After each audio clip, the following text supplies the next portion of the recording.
Assalamualaikum warahmatullahi wabarakatuh. Perkenalkan, saya Rosyida Mayani. Pada kesempatan ini saya akan melaporkan hasil penelitian saya yang berjudul Persepsi Guru Terhadap School Readiness Anak Usia 6-7 tahun di Kecamatan Kedung Gandang, Kota Malang. Pada penelitian ini, latar belakang dari penelitian ini adalah terjadinya masa pandemi di sejak tahun awal 2020 sampai dengan hari ini, akhir 2021, yang mana sampai hari ini masih terus berjalan, yang menyebabkan ada munculnya kebijakan physical distancing dan kebijakan untuk setiap anak belajar dari rumah dan tentu orang dewasa bekerja dari rumah. Nah, adanya kebijakan ini tentu membuat adanya dampak terhadap perkembangan anak usia dini, yang mana kita tahu kebijakan ini berlangsung hampir 2 tahun sejak sampai hari ini, di mana anak usia dini, khususnya anak usia 6-7 tahun, yang mana pada di tahun 2020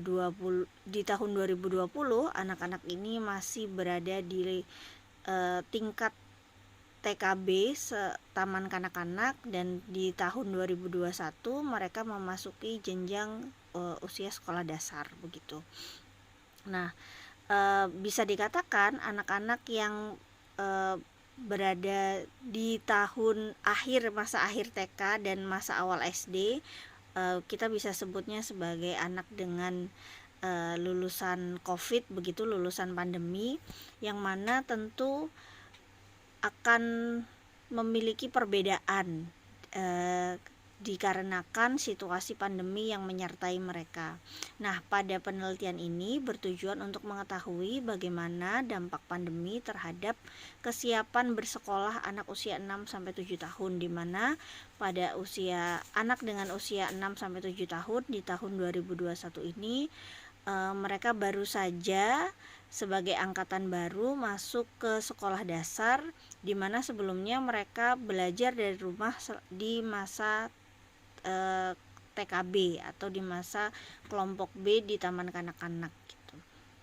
Nah, dari hasil pada metode yang saya gunakan untuk penelitian ini, saya menggunakan metode survei, yaitu penelitian kuantitatif deskriptif, di mana saya mencari informasi berdasarkan persepsi guru kelas 1 SD terhadap anak-anak angkatan 2021 di SD terkait bagaimana kesiapan bersekolahnya mereka.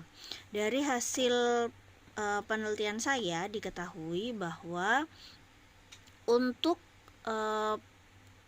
aspek perkembangan yang sifatnya fisik motorik, kebanyakan anak-anak yang menjadi anak-anak di tingkat kelas 1 SD menunjukkan perkembangan yang cukup normal gitu ya. Jadi sebagian besar dari anggota kelas atau siswa-siswa yang diampu atau dibina oleh para guru kelas 1 SD ini menunjukkan mayoritas masih berkembang sesuai dengan harapan.